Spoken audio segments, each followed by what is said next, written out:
Bonjour à tous et bienvenue sur Nyon Région Télévision. Nous allons parler de l'élection de la personnalité de la Côte 2015. 12 candidats ont été retenus et on va donc évoquer tout cela avec nos deux invités. Contessa Pignone, la rédactrice en chef du quotidien La Côte, bienvenue. Et puis Isidore Raposo, journaliste et fin connaisseur du canton de Vaud et notamment de La Côte. Bienvenue à vous également Isidore. Première question pour vous Contessa. C'est donc votre journal, Le Quotidien, qui met en place cette élection. Pourquoi vouloir absolument désigner, honorer une personnalité sur la côte chaque année? C'est justement une manière pour nous d'honorer et de mettre en valeur les gens de notre région, de s'arrêter en fait sur leurs talents, sur des événements qu'ils ont créés sur l'année. Et comme on travaille souvent au quotidien, c'est un autre rythme et c'est une manière aussi de revenir sur l'année. Alors je vous propose très rapidement finalement de voir, de découvrir quelques-uns de ces candidats puisqu'ils ont été officiellement annoncés hier à l'occasion d'un événement, d'une soirée. C'est Florian Cavalleri qui était sur place et qui a tendu son micro à quelques-uns de ces candidats. Ça m'ennuierait qu'on dise que c'est le succès d'une personne parce que c'est pas du tout dans l'état d'esprit que j'ai en venant à cette nomination. Pour moi, c'est une nomination de tout le secteur secondaire qui a travaillé, primaire de la sylviculture, qui a travaillé pour reconnaître l'importance du bois. Le bois est noble, je ne suis rien sans eux et je suis sidéré qu'on ait posé à moi pour ça. Voilà. Ça vient couronner 40 ans de festival, mais aussi plus de 40 ans d'amitié avec Daniel. C'est assez exceptionnel. On a monté le festival, moi j'avais 20 ans, Daniel avait 23 ans, et on a réinventé des métiers, on a quitté nos métiers d'origine pour se mettre un peu en danger. Ça fait plaisir d'avoir eu ce parcours, d'avoir eu une vie géniale où on a pu allier travail et passion. Oui, de fil en aiguille, d'étoile en étoile, on se retrouve à cette soirée. Ouais. Il y a 20 ans, quand j'ai acheté la première, elle était petite, peu de gens l'ont vue. L'année suivante, je l'ai agrandie, elle était un peu plus visible. Après, de temps en temps, on discute avec les gens et disent « Ah tiens, il y a une étoile, beaucoup ne l'avaient pas vue. » Et encore maintenant, il y a des gens qui ne l'ont pas vue parce qu'ils ne regardent pas toujours en direction de l'étoile. Ça représente surtout le travail de tout un club. Et je représente en fait le club, mais c'est le travail de tous les entraîneurs, le talent de tous nos jeunes joueurs. Et puis ça représente aussi la région, donc c'est une grande satisfaction. Il faudrait simplement une deuxième piste à Morges. On serait très content de ça et puis on pourrait développer notre mouvement junior et on serait très heureux avec ça. Alors, on a vu quelques-uns de ces candidats. Ils sont 12 au total. La liste exhaustive, on la retrouve dans le journal du jour, par exemple, dans le quotidien La Côte de ce jeudi. C'est un large éventail.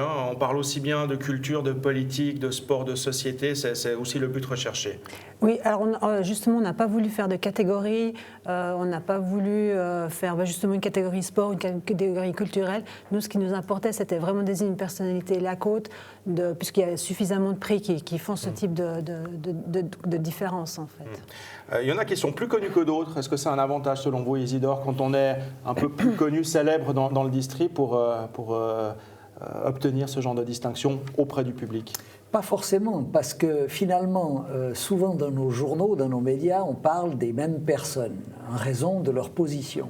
Mais le public, lui, est parfois sensible à d'illustres inconnus qui se sont signalés à un moment donné par une activité, par une action, par un acte, et le public est capable de réagir. Et souvent, une chose que j'aime bien faire dans ce type de concours, je fais mon classement, qui est celui finalement de quelqu'un qui, par son métier, un peu un initié, et de comparer ensuite avec le choix du public. Et ça nous rend en général beaucoup plus humbles.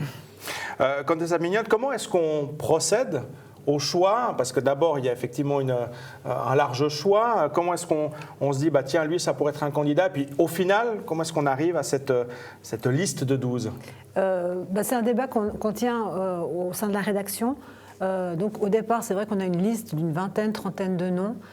Et après, le choix s'affine en disant est-ce qu'on va pouvoir le défendre ou pas, est-ce qu'on va pouvoir assumer ce candidat ou pas. Après, la question s'est également posée tant pour Didier Laurie et puis pour Jacques Monnier et Daniel Rosla, puisqu'on était à la veille d'élections communales, si on gardait cet élément ou pas. Et puis pour nous, ce n'étaient pas des éléments qui étaient suffisants pour pas les prendre. Donc nous, on assume complètement ce choix qui est subjectif, mais au final, ça sera uniquement les lecteurs qui décideront de leur candidat favori. Ouais, justement, c'est la volonté aussi, c'est que ce soit les lecteurs, ce soit le public qui désigne. Oui, c'est uniquement le choix. Donc on va faire en 2 tours. Il y a un premier tour donc avec ces 12 candidats jusqu'à la fin de l'année.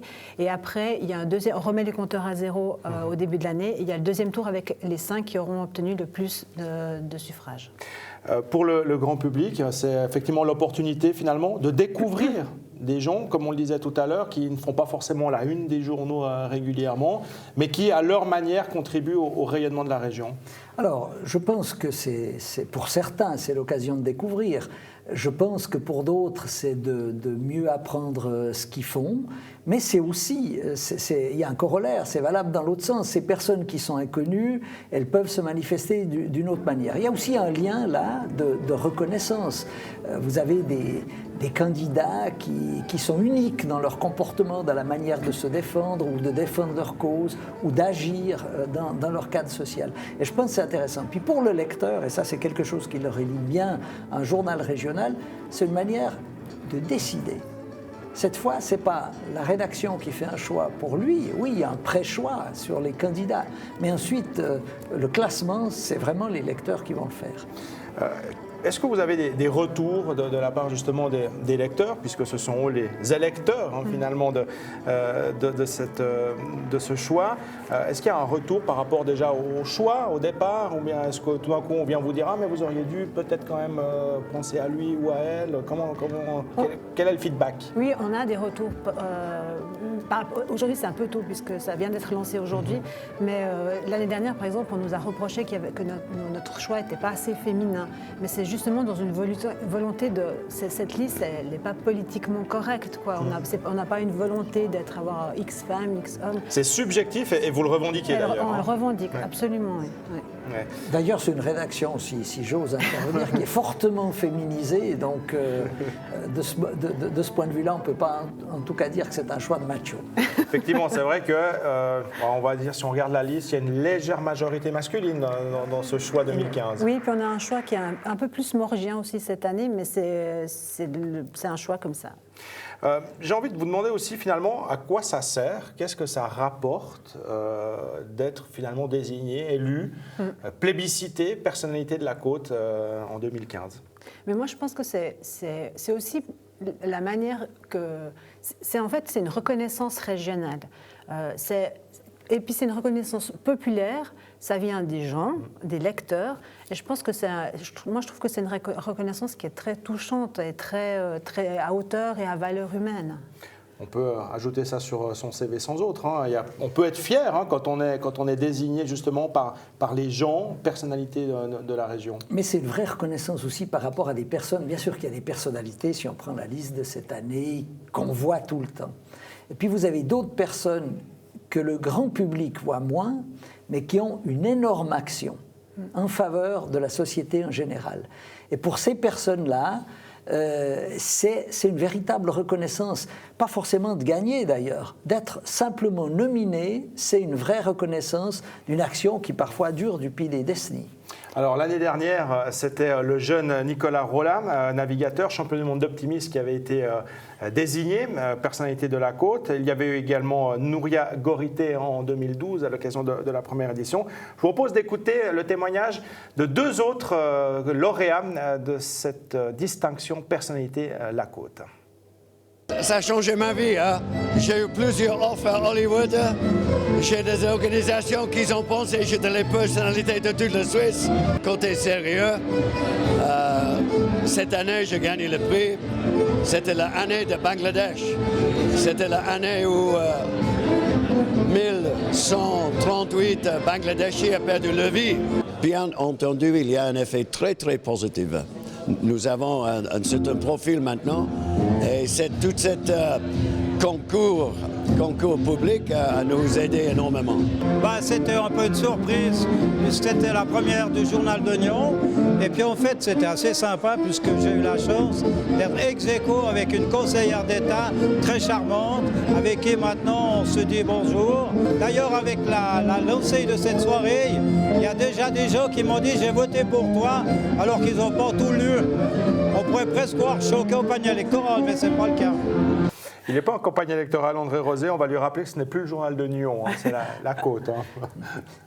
Isidore. Oui, alors voilà, ces deux témoignages, c'est exactement le rôle d'un prix comme le prix de personnalité de la côte. André Rosé, c'est une personne qui s'est investie depuis des décennies dans toute l'activité sociale, les sociétés sportives, etc.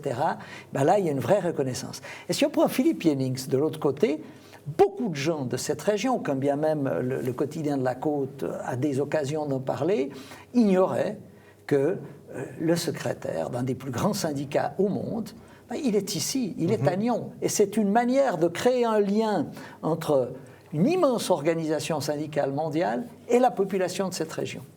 C'est aussi la volonté, justement, comme on le disait aussi tout à l'heure, faire connaître ces gens à la population, puis effectivement les rendre attentifs que cette région, elle est plus que vive, hein, elle fourmille d'activités.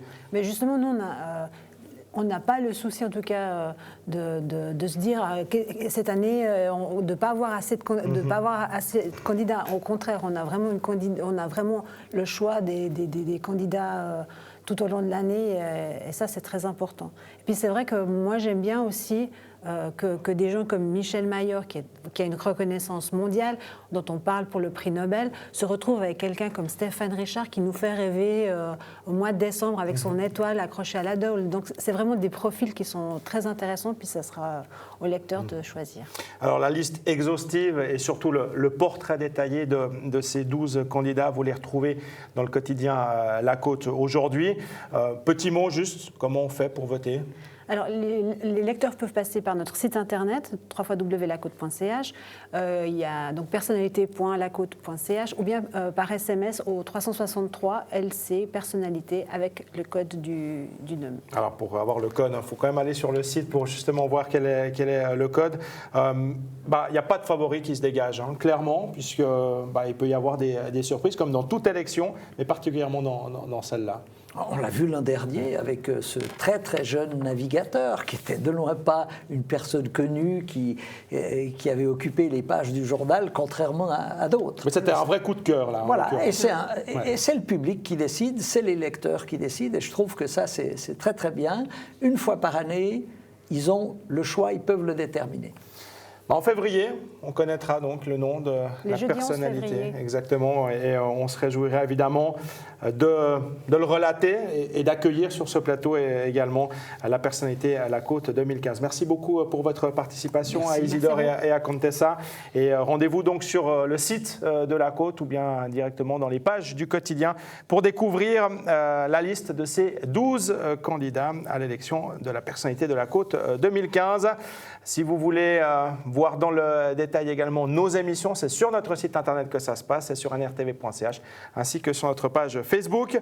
À dans une semaine pour un nouveau rendez-vous d'actualité et un nouveau débat.